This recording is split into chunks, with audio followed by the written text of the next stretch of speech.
Boa noite, meu irmão, minha irmã. Seja bem-vindo a mais uma aula de Escola Dominical da Igreja Presbiteriana de Niterói.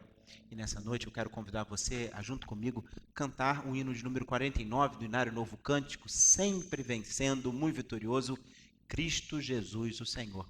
O nosso Redentor é aquele que luta as nossas batalhas, Rei dos Reis, Senhor dos Senhores. Ele não perde. Cante junto comigo, louvemos ao Senhor.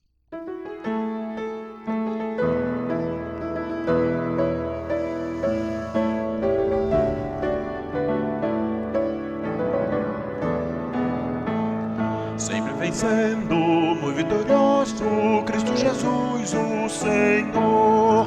É soberano, chefe bendito, em tudo ele é vencedor. Ele o supremo guiando, com seu imenso poder. Todos a morte, pois crentes, todos lutar e vencer. Não é dos fortes a vitória, nem dos que correm melhor, mas os fiéis e sinceros que seguem junto ao Senhor.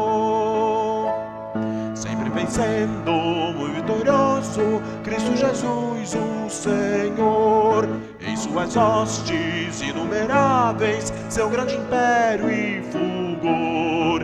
Em seu governo demonstra, cuida de amor sem igual. Sempre nos ama, protege com seu amor eternal. Não é dos fortes a vitória, nem dos que correm melhor, mas os fiéis e sinceros que seguem junto ao Senhor. Sempre vencendo, muito vitorioso, Cristo Jesus, o Senhor. Reis e vassalos, servos e chefes querem também seu favor. Senhor, desejo e te imploro que me permitas lutar. Sempre ao teu lado, invencível, aos teus meus dias findar. Não é dos fortes a vitória, nem dos que correm melhor, mas os fiéis e sinceros que seguem junto ao Senhor. Deus querido, te adoramos em nome de Jesus, nosso fiel Redentor, o Salvador de nossa alma. Deus querido, precioso, nós te agradecemos porque sabemos que teu Santo Espírito agora, em nome de Jesus, vai nos iluminar, porque imploramos e suplicamos que aquele que é o autor da bendita palavra nos aponte Jesus, aquele que é o Verbo, a palavra encarnada. Que assim seja, em nome de Jesus e no poder do Espírito Santo. Amém.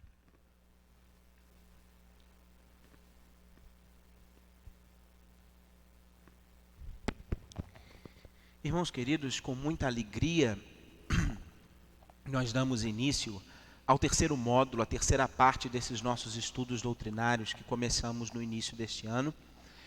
Esses estudos sobre a teologia sistemática reformada, sobre as verdades essenciais da fé cristã, sobre as doutrinas fundamentais das Sagradas Escrituras. Esse terceiro módulo nós poderíamos chamar de Cristologia, ou seja, o estudo da pessoa e da obra do nosso Redentor, Jesus Cristo, o nosso Salvador. Ele que é a razão de nosso viver, o amado de nossa alma, aquele que dentre os milhares foi escolhido para nós, o Messias, o Cristo, o ungido, o Filho de Deus, o Verbo que se fez carne. Ele que é Rei dos Reis e Senhor dos Senhores, ele é o motivo da existência da igreja. Ele é o noivo da igreja. Ele é aquele que virá entre nuvens e todo olho o verá. Jesus, Jesus, Jesus. É sobre ele que nós vamos falar nas próximas aulas. Não que já não tenhamos falado a respeito dele, porque sem sombra de dúvida, quando estudamos o ser de Deus, o ser que é Pai, Filho e Espírito Santo, Cristo Jesus, em todas as perfeições que estudamos a respeito de Deus, sua onipotência, onisciência, onipresença, sua eternidade, quando falamos a respeito de sua justiça, de sua santidade, quando falamos a respeito do seu decreto, da sua providência, todas essas verdades elas são aplicáveis ao nosso Senhor Jesus, que é Deus. Quando estudamos a respeito do ser humano, percebemos que o ser humano decaído, pecador, ele carece de um Salvador. E esse Salvador é justamente Jesus, o Deus que se fez carne, que se fez homem, que substituiu o homem no sacrifício na cruz do Calvário, para assim satisfazer a justiça de Deus, perdoando os nossos pecados por meio do seu próprio sacrifício, porque nós não tínhamos condição como pagar. Mas o fato é que todas essas verdades a respeito do nosso Senhor Jesus estão espalhadas por todas as Escrituras. É bem verdade que os evangelhos, Mateus, Marcos, Lucas e João, nos dão a narrativa da encarnação, da obra de Jesus Cristo e da sua pessoa. Mas também é bem verdade que o Antigo Testamento nos anunciava a respeito da pessoa e da obra de Jesus Cristo. Por isso, na nossa aula de hoje, nós vamos falar tanto da necessidade quanto do anúncio de um Salvador. Assim, eu peço a você que abra sua Bíblia no texto que vai dar início, que vai abrir o texto de abertura desse nosso estudo de hoje, o Evangelho de João, capítulo 5, versículo 39, que nos diz o seguinte: Evangelho de João, capítulo 5, versículo 39. E assim nos diz a Sagrada Escritura, Evangelho de João, capítulo 5, versículo 39. Vós examinais as Escrituras, pois julgais ter nelas a vida eterna, e são elas que dão testemunho de mim. Vós examinais as Escrituras, pois julgais ter nelas a vida eterna, e são elas que dão testemunho de mim. O nosso Deus se revelou a nós. Aleluia, glória a Deus. É motivo de louvor, de adoração. Mas o fato é que, embora a criação ela manifeste a glória do poderoso Deus, o ser humano adorou a criatura ao invés do Criador. O homem se tornou, portanto, indesculpável, tal como nós lemos em Romanos capítulo 1, verso 20. A revelação geral, como lemos e estudamos no nosso primeiro módulo a respeito de teotologia, a revelação geral não é capaz de demonstrar o Salvador. O fato é que quando o ser humano caiu do seu estado de retidão, conforme lemos em Eclesiastes 7:29 e Gênesis durante todo o capítulo 3, o homem foi expulso da comunhão com Deus, uma comunhão que antes existia, mas que agora é impedida pelo fato do nosso Deus não poder conviver com o pecado. Lemos no livro do profeta Isaías, no capítulo 59, no verso 2, que Deus, ele não coabita com o pecado. Nossos pecados fazem separação entre nós e Deus. Mas o fato é que nos seus eternos propósitos, o Senhor, Yahvé, o Eu Sou, providenciou a salvação para os seus escolhidos. É o que nós lemos em Efésios, capítulo 1, do verso 3 ao verso 14, quando nos fala o texto inspirado pelo Espírito Santo, na letra do apóstolo Paulo, a respeito do beneplácito, do amor de Deus, que sendo Pai amoroso, ele elege os seus, escolhe os seus e predestina seu próprio Filho para morrer em nosso lugar. E a obra da salvação é uma obra trinitária envolvendo o Pai, o Filho e o Espírito Santo. Jesus Cristo é a salvação para os escolhidos de Deus. E essa salvação ela foi anunciada no Antigo Testamento, preparando a vinda do Messias prometido. O nosso Deus, sendo um Deus que se revela, ele escolheu formar um povo para si. Esse povo, o povo de Israel, o povo que descende dos patriarcas. E esse povo, ele se desenvolveu, ele se multiplicou, e no decorrer da sua história nós vemos um pacto, uma aliança sendo firmada por Deus, para que esse povo fosse o receptáculo da sua salvação, para que esse povo, ele pré-anunciasse tudo aquilo que seria importante crermos a respeito da salvação.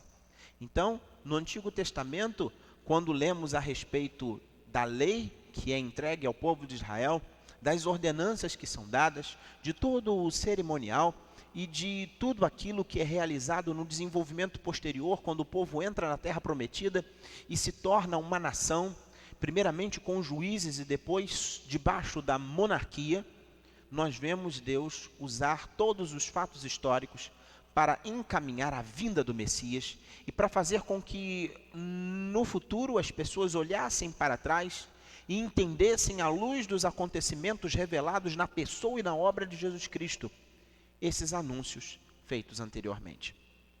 Jesus Cristo, ele é anunciado em todo o Antigo Testamento.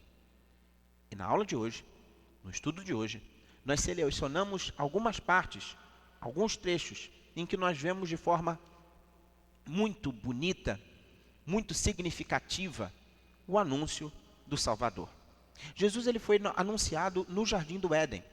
Quando lemos em Gênesis capítulo 3, verso 15, aquele versículo que ficou conhecido como o proto-evangelho.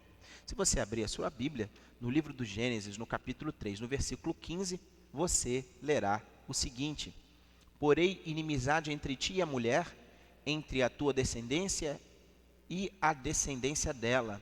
Esta te ferirá a cabeça e tu lhe ferirás o calcanhar. Aqui, logo após a queda, quando Deus está anunciando as maldições em função da desobediência do homem, ao chamado proto-evangelho, o primeiro evangelho, esse foi o primeiro anúncio antes que o homem ainda fosse expulso da presença de Deus. Jesus ele morreu pelos nossos pecados, tirando a grande arma que Satanás poderia usar para exigir que Deus executasse a sua justiça e destruísse o homem.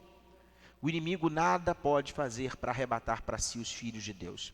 É o que nós lemos em 1 Coríntios, capítulo 15, verso 55 ao verso 57, quando o apóstolo Paulo, inspirado pelo Espírito Santo, assim nos afirma. Primeira epístola de Paulo aos Coríntios, capítulo 15, versículo 55 ao versículo de número 57. E assim diz a Sagrada Escritura: onde está, ó morte, a tua vitória? Onde está, ó morte, o teu aguilhão? O aguilhão da morte é o pecado e a força do pecado é a lei. Mas graças a Deus que nos dá a vitória por meio de nosso Senhor Jesus Cristo. Satanás foi esmagado quando na cruz do Calvário Jesus, ele morre por nós. A morte que seria o instrumento para, assim, Satanás diante de Deus exigir justiça e assim o homem ser destruído, a morte é destruída na cruz. E assim Satanás e o seu plano maquiavélico também são destruídos. O inimigo não pode fazer nada para arrebatar para si os filhos de Deus.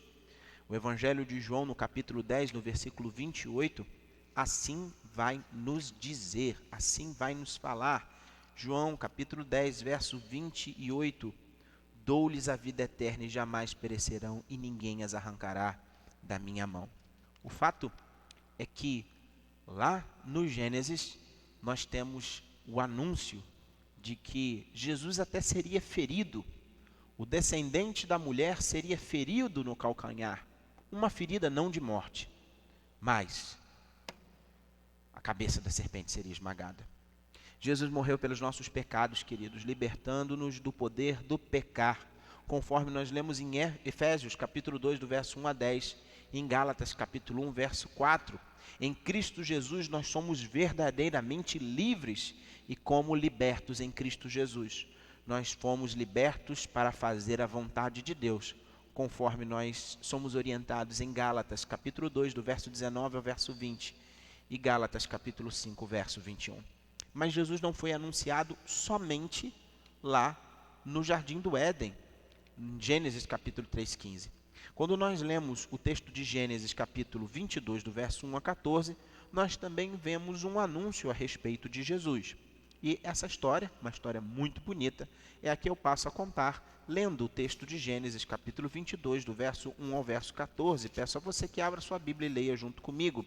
E assim nos diz a Sagrada Escritura em Gênesis capítulo 22, do verso 1 ao verso 14. Depois dessas coisas sucedeu que Deus provou a Abraão, dizendo-lhe: Abraão, e ele respondeu: estou aqui. E Deus prosseguiu: toma agora teu filho, teu único filho, Isaque, a quem amas, vai à terra de Moriá e oferece-o ali em holocausto sobre um dos montes que te mostrarei. Abraão levantou-se de manhã cedo, preparou seu jumento, tomou 2 dos seus servos e Isaque seu filho, e tendo cortado lenha para o holocausto, partiu para o lugar que Deus lhe havia mostrado. Ao terceiro dia, Abraão levantou os olhos e viu o lugar de longe. Então Abraão disse aos seus servos: Ficai aqui com o jumento, eu e o moço iremos até lá, e depois de adorar nós voltaremos. Abraão pegou a lenha do holocausto, colocou-a sobre Isaque, seu filho, levou também o fogo e a faca e foram caminhando juntos. Então Isaque disse a Abraão, seu pai: Meu pai, respondeu-lhe Abraão, estou aqui, meu filho. Isaque perguntou: O fogo e a lenha estão aqui, mas onde está o cordeiro para o holocausto? Abraão respondeu: Meu filho, Deus mesmo proverá o cordeiro para o holocausto. E os dois iam caminhando juntos. Tendo ele chegado ao lugar que Deus havia mostrado a Abraão, este edificou o altar e arrumou a lenha. Depois amarrou seu filho Isaque e o colocou em cima do altar sobre a lenha. Estendendo a mão, pegou a faca para imolar o filho, mas o anjo do Senhor bradou desde o céu: Abraão, Abraão! Ele respondeu: Estou aqui. Então o anjo disse: Não estendas a mão contra o osso. Não lhe faças nada, pois agora eu sei que temes a Deus, visto que não me negaste teu filho, teu único filho. Então Abraão levantou os olhos e viu atrás de si um carneiro preso no mato pelos chifres.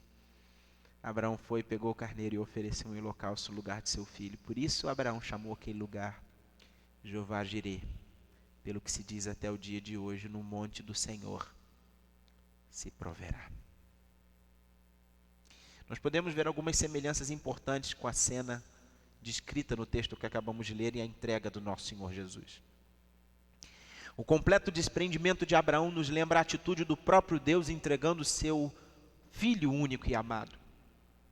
Nos chama a atenção também a docilidade de Isaque, uma característica do Senhor Jesus que suportou caladas injúrias, tal como profetizado no livro do profeta Isaías, no capítulo 53, no versículo 7, no qual nós lemos o seguinte: Ele foi oprimido e afligido, mas não abriu a boca.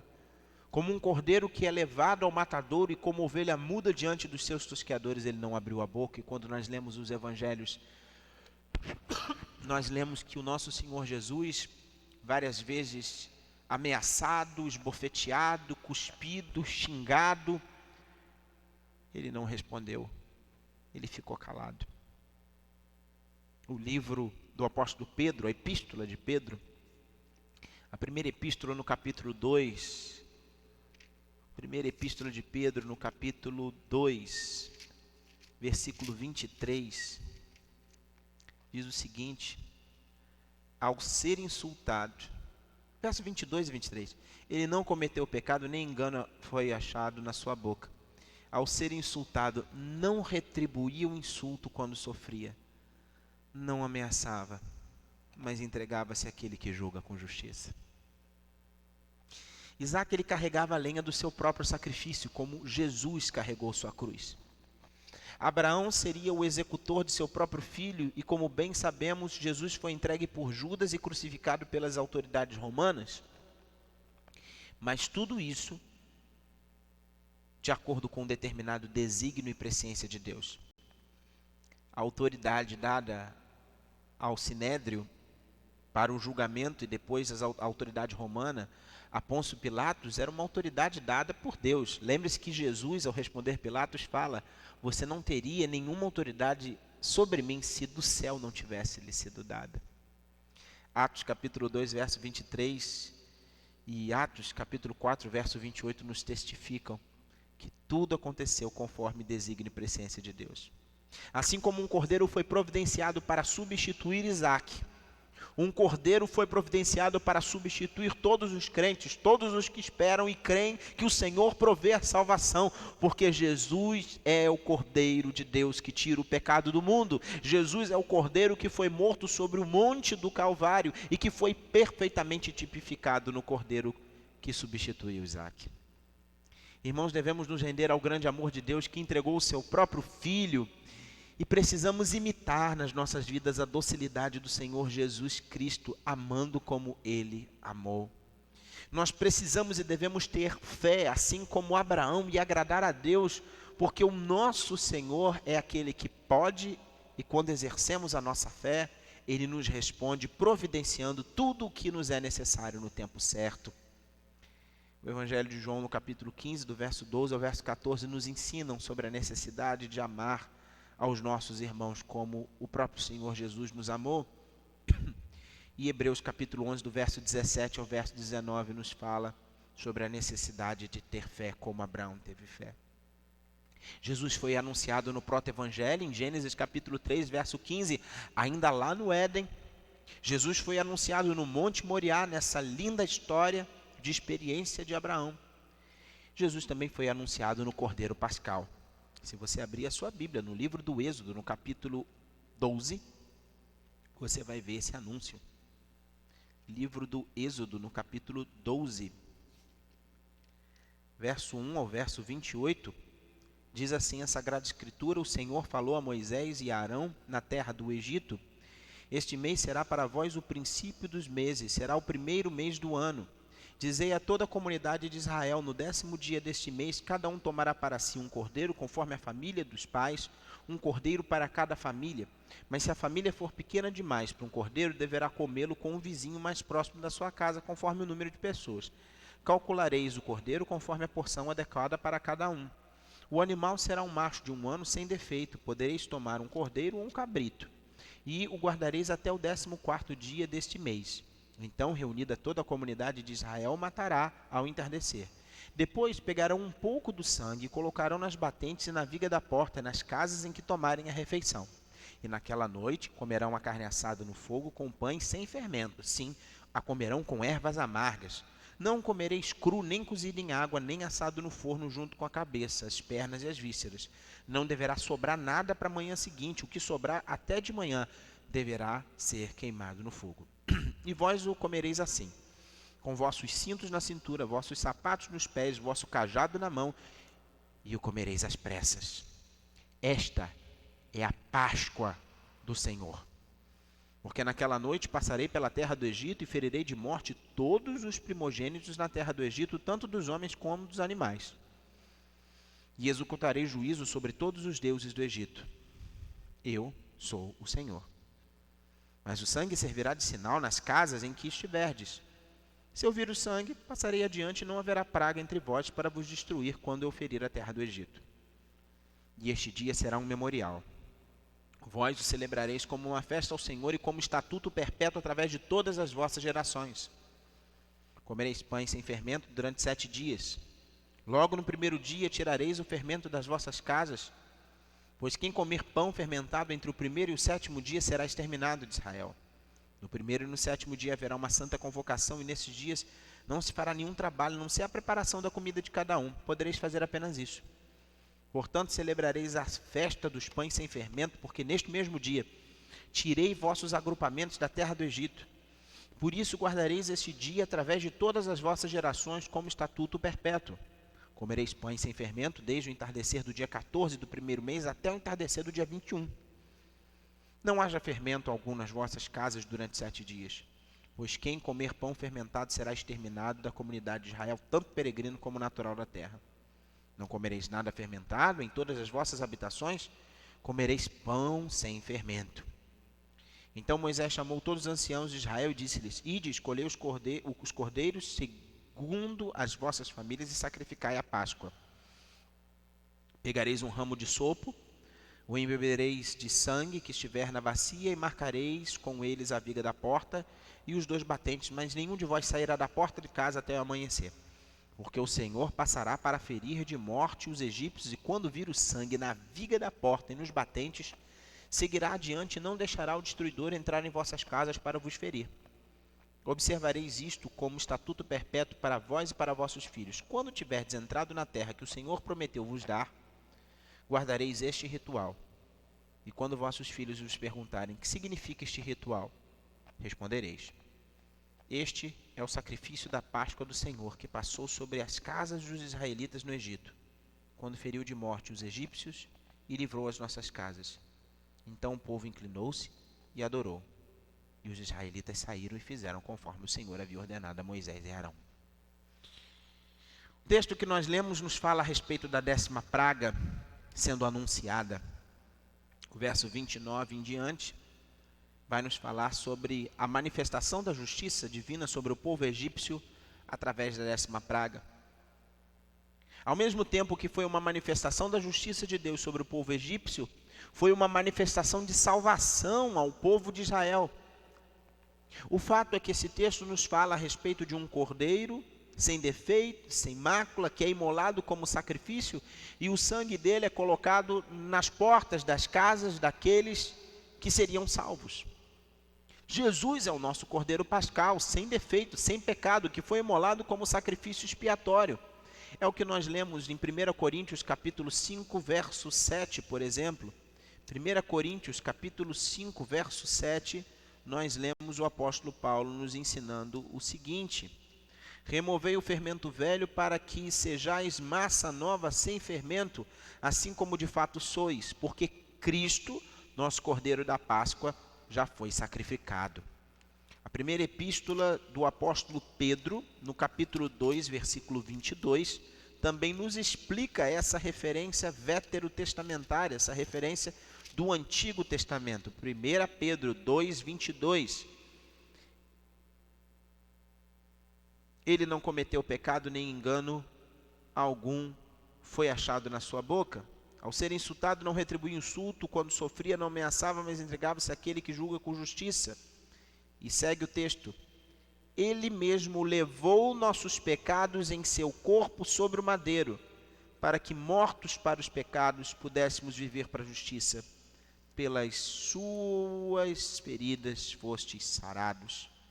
Jesus foi imolado para que nós fôssemos salvos. O povo de Israel não somente devia comer a carne, mas também deveria colocar um pouco de sangue do sangue do cordeiro nas ombreiras e nas vergas das portas como sinal. E o anjo do Senhor passaria. Daí a origem do termo Páscoa. A palavra Páscoa significa passagem. É a passagem do anjo do Senhor. É exatamente isso que acontece na vida dos crentes.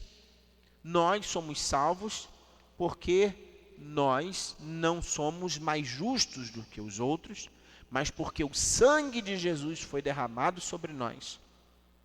O sangue de Jesus, ele nos purifica de todo pecado, e a gente precisa dar valor a esse sangue, nos santificando, deixando para trás o nosso fútil procedimento e confiando exclusivamente nos méritos de Jesus. É o que nos orienta a primeira epístola de Pedro, no capítulo 1, do verso 17 ao verso 19, e também no capítulo 2, verso 23, tanto quanto Romanos, capítulo 5, do verso 8 ao verso 11. Jesus foi anunciado no proto-evangelho, logo após a queda, em Gênesis. Ele foi anunciado no Monte Moriá, quando Abraão ele levou Isaque para o sacrifício. Ele foi anunciado quando da 10ª praga, quando o Cordeiro Pascal foi executado, foi sacrificado para prenunciar esse Jesus que viria se sacrificar em nosso lugar. Jesus também foi anunciado no deserto.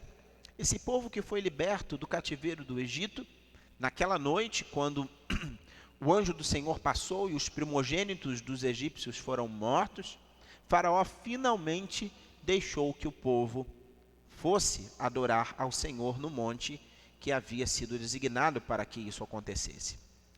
Mas o povo, após a passagem pelo mar e a morte dos egípcios, dos exércitos de Faraó, que foram atrás do povo de Israel, mas foram mortos, Deus abriu o mar para que o povo passasse, o povo passou, e quando os egípcios entraram atrás dos israelitas, o mar se fechou.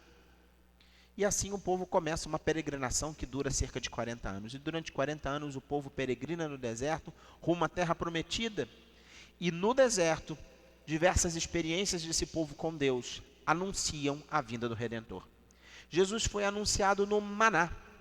Quando nós lemos o livro do Êxodo, no capítulo 16, verso 1 ao verso 4, nós entendemos um pouquinho. Dá uma olhadinha aí, Êxodo capítulo 16, verso 1 ao verso 4, está escrito o seguinte na Sagrada Escritura: depois que partiu de Elim, toda a comunidade dos israelitas chegou ao deserto de Sim, que fica entre Elim e Sinai, no dia 15 do 2º mês depois que saíram da terra do Egito. E toda a comunidade dos israelitas murmurou contra Moisés e Arão no deserto, dizendo: quem nos dera tivéssemos morrido pelas mãos do Senhor na terra do Egito, quando estávamos sedentos, sentados junto às panelas de carne, quando comíamos pão à vontade, mas nos trouxeste a este deserto para matar de fome toda essa multidão. O povo incrédulo, né? Então o povo disse a Moisés: farei que do céu vos chova pão. O povo sairá e colherá diariamente a porção para cada dia, para que eu o prove e veja se anda ou não conforme a minha lei. Assim como o Senhor enviou uma espécie de pão para sustentar Israel no deserto, o maná, o Novo Testamento, nós vamos ler no Novo Testamento que Jesus é o pão da vida que alimenta todo aquele que crê. É o que o nosso Senhor Jesus explica no capítulo 6 do Evangelho de João. Se você abre o Evangelho de João no capítulo 6, do verso 32 ao verso 35, você vai encontrar isso lá bem descritinho. Evangelho de João, capítulo 6, verso 32 ao 35.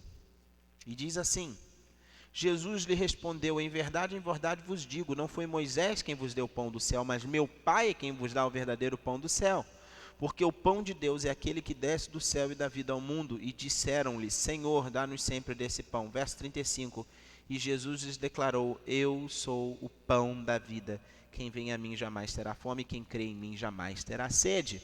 Assim, naquela experiência do povo de Israel no deserto com o nosso Deus, Jesus está anunciado no pão, no maná.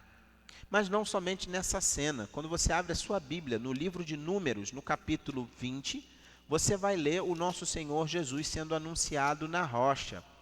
Números, capítulo 20, versículo 1 ao verso 11, você vai ler a seguinte história.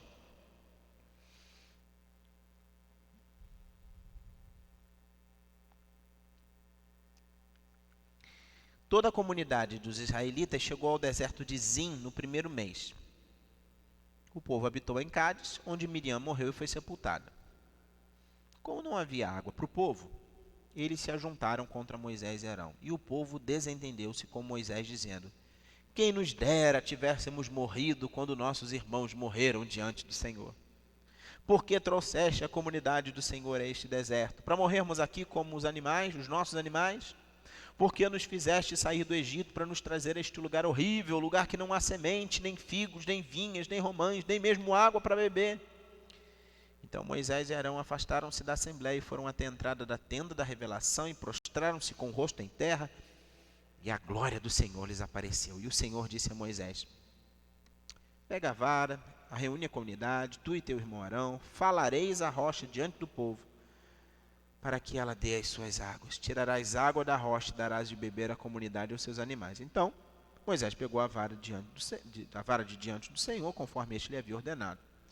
Moisés e Arão reuniram a assembleia diante da rocha, e Moisés lhes disse, rebeldes, ouvi agora, será que vamos tirar água desta rocha para vós? Então Moisés ergueu o braço, bateu na rocha 2 vezes com a vara e saiu muita água, e a comunidade e os seus animais beberam. E o Senhor disse a Moisés e Arão, não fareis esta comunidade entrar na terra que lhes dei, porque não acreditaste em mim, não santificando-me diante dos israelitas. Essas são as águas de Meribá, pois ali os israelitas confrontaram o Senhor, que neles se mostrou santo. Deus providenciou pão, e Deus também fez verter água da pedra. E isso 2 vezes, não somente nesse texto, mas numa outra referência. Apesar das murmurações do povo, nós entendemos que o sustento para o povo de Deus veio de uma fonte espiritual por meios físicos. É o que nós lemos na primeira epístola aos Coríntios, no capítulo 10, no versículo 4. E todos beberam da mesma bebida espiritual, porque bebiam da rocha espiritual que os acompanhava, e essa rocha era Cristo. Dá uma olhadinha do verso 1, ó. Vamos pegar o contexto de 1 Coríntios, né? Pois, irmãos, não quero que ignoreis que nossos pais estiveram todos debaixo da nuvem, todos passaram pelo mar, todos foram batizados em Moisés na nuvem e no mar, todos comeram do mesmo alimento espiritual, e todos beberam da mesma bebida espiritual, porque bebiam da rocha espiritual que os acompanhava, e essa rocha era Cristo. Irmãos, nós não podemos viver fisicamente sem nos alimentar, tanto quanto não podemos viver espiritualmente sem nos alimentar. Jesus é o pão da vida que alimenta, tanto quanto Jesus é a rocha como lemos em Mateus capítulo 7, do verso 24 a 27, e 1 Pedro capítulo 2, do verso 4 ao verso 5. Ele é a rocha sobre a qual a igreja é edificada, e essa rocha faz fluir rios de água viva a todo o que crer, conforme nós lemos no Evangelho de João, no capítulo 7, do versículo 37 a 38. E o fato é que quem beber dessa água nunca mais terá sede. Nós não podemos sobreviver espiritualmente se não nos alimentarmos de Jesus, o Verbo encarnado que se revela por meio da sua palavra. A vida devocional, a leitura da Bíblia, a oração são importantes porque são um verdadeiro alimento para a alma, tal como nós lemos em João capítulo 17, verso 17, o Evangelho de Lucas, no capítulo 22, do verso 45 ao verso 46. Quando nós satisfazemos as nossas reais necessidades espirituais de forma plena e abundante, assim nós trazemos orientação segura daquilo que Deus quer para as nossas vidas. E assim Deus opera em nós satisfação plena das nossas necessidades materiais também. Mas Jesus não foi anunciado somente no deserto, no maná e na rocha. Ele foi anunciado também na serpente de bronze. E nós caminhamos para o final desse nosso estudo. Estamos dividindo esse estudo em duas partes.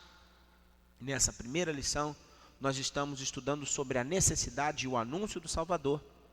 Jesus ele foi anunciado no deserto, no maná, na rocha e na serpente de bronze. Abra sua Bíblia em Números, capítulo 21, do verso 4 ao verso 9. Números, capítulo 21, verso 4 ao verso 9. Diz assim a Sagrada Escritura: Então partiram do Monte Or pelo caminho que vai ao Mar Vermelho, contornando a terra de Edom. Mas o povo ficou impaciente no caminho e queixou-se de Deus e de Moisés: Por que nos fizeste sair do Egito para morrermos no deserto? Pois aqui não há pão nem água e estamos enjoados deste pão miserável. Ó, o povo fazendo pouco caso do maná. Então o Senhor mandou contra o povo serpentes venenosas que começaram a morder as pessoas, e morreu muita gente em Israel. Então o povo foi a Moisés e disse: Pecamos, porque nos queixamos do Senhor e de ti. Ora ao Senhor para que afaste de nós estas serpentes. E Moisés orou pelo povo. Então o Senhor disse a Moisés: Faz uma serpente de bronze e põe-na sobre uma haste, e acontecerá que todo aquele que for mordido e olhar para ela preservará a sua vida. E Moisés fez uma serpente de bronze e a colocou sobre uma haste. E acontecia que quando uma serpente mordia alguém, a pessoa olhava para a serpente de bronze e a sua vida era preservada.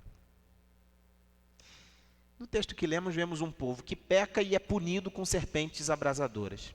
Diante de todo o mal que sobreveio sobre ele, o povo se arrependeu e implorou que Moisés intercedesse. E Deus respondeu, mandando construir uma serpente de bronze e colocar sobre uma haste.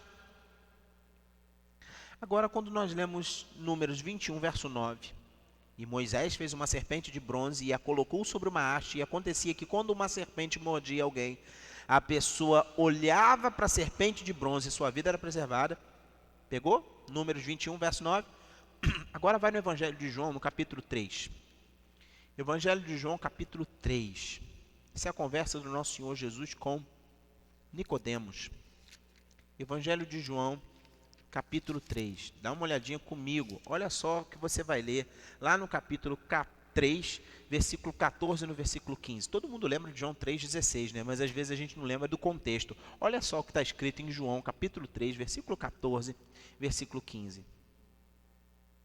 Assim como Moisés levantou a serpente no deserto, também é necessário que o Filho do Homem seja levantado, ou seja, que ele seja crucificado, para que todo aquele que nele crê tenha vida eterna. E aí vem o versículo seguinte: porque Deus amou tanto o mundo que deu o seu Filho unigênito, para que todo aquele que nele crê não pereça, mas tenha vida eterna. Segundo o próprio Jesus, a serpente de bronze levantada no deserto tipificava Jesus, o crucificado. Assim, irmãos, devemos clamar o nome de Jesus. Ele é a única fonte de cura, tanto cura física quanto espiritual. Mas a bem verdade, que a maior cura operada por Jesus é a cura da alma. a transformação da vida, do caráter, perdoando os nossos pecados e mudando completamente a nossa vida, nos dando uma nova vida nele.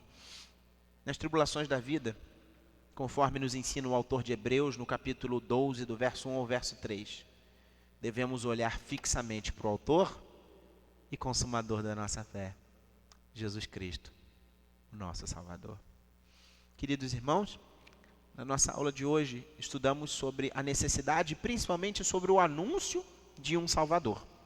Esse anúncio, feito especialmente no Antigo Testamento, é um anúncio que é encontrado em várias partes das Sagradas Escrituras do Antigo Testamento.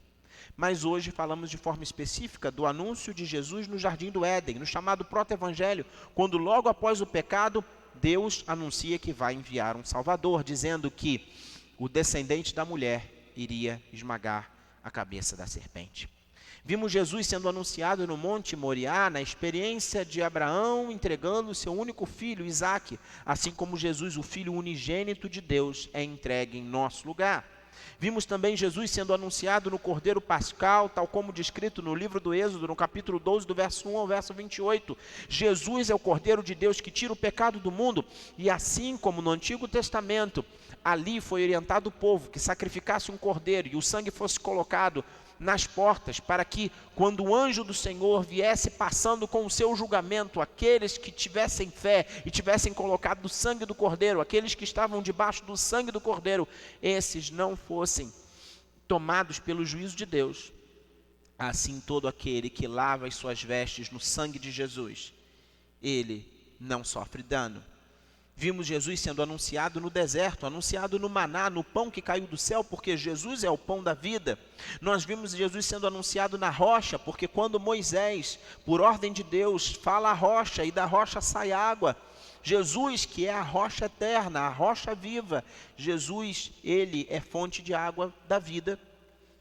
Vimos também Jesus sendo anunciado na serpente de bronze, porque assim como Moisés levantou a serpente no deserto para que o povo olhasse e através da sua fé fosse liberto, salvo das serpentes abrasadoras que iriam causar a morte, assim todo aquele que olha, fixe atentamente para Jesus Cristo com fé, ele não padece a morte eterna.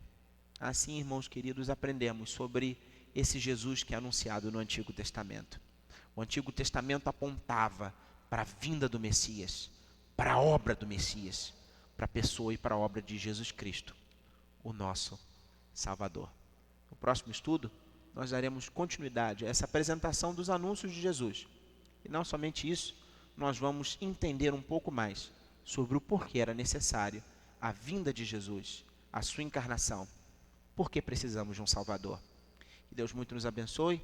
Vamos cantar em louvor ao nosso Deus, o hino número 52. Adorando a esse Jesus que nos libertou, que nos salva.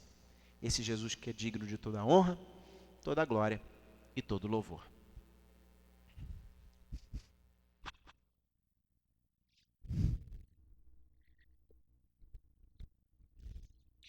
Esse momento também nós aproveitamos para lembrar que o ministério da Igreja Presbiteriana de Niterói continua, e esse ministério é exercido, obviamente, a partir das contribuições financeiras, os dízimos e ofertas, que são um dever e privilégio dos membros da igreja. Você que nos visita não se sinta constrangido, mas se for seu desejo, também participe desse momento em que nós consagramos a Deus as nossas vidas e também os nossos dízimos e as nossas ofertas. Que o Senhor muito nos abençoe. Ele que nos salvou, Ele que nos salva, Ele que salvará, porque continuaremos anunciando essa mensagem até que Ele venha.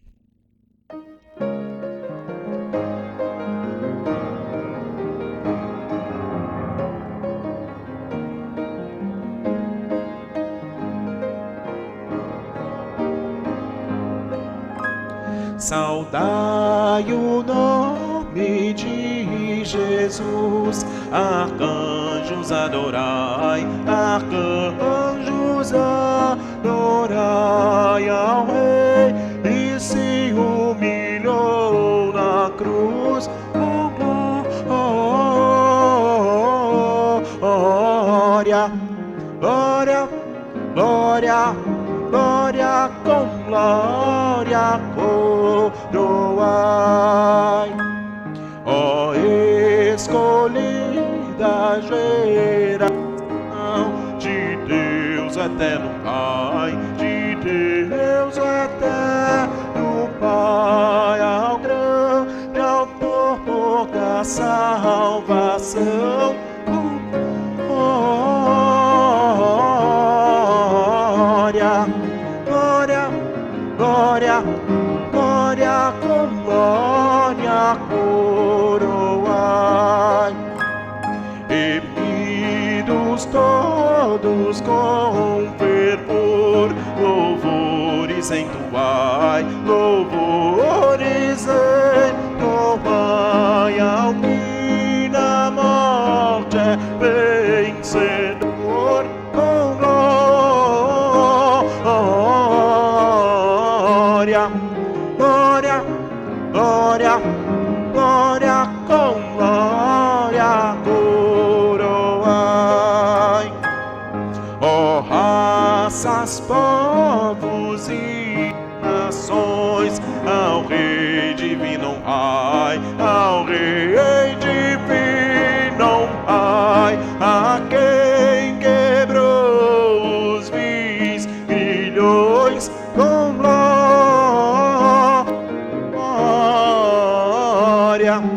glória, glória, glória, com glória coroai. Amém. Louvado e adorado seja o nome do Senhor. E assim nós nos despedimos com a bênção. Deus vos guarde pelo seu poder. Deus vos guarde pelo seu poder, permaneça ao vosso lado, vos dispense o seu cuidado. Deus vos guarde pelo seu poder, e no seu amor estaremos todos com Jesus. Pelo seu poder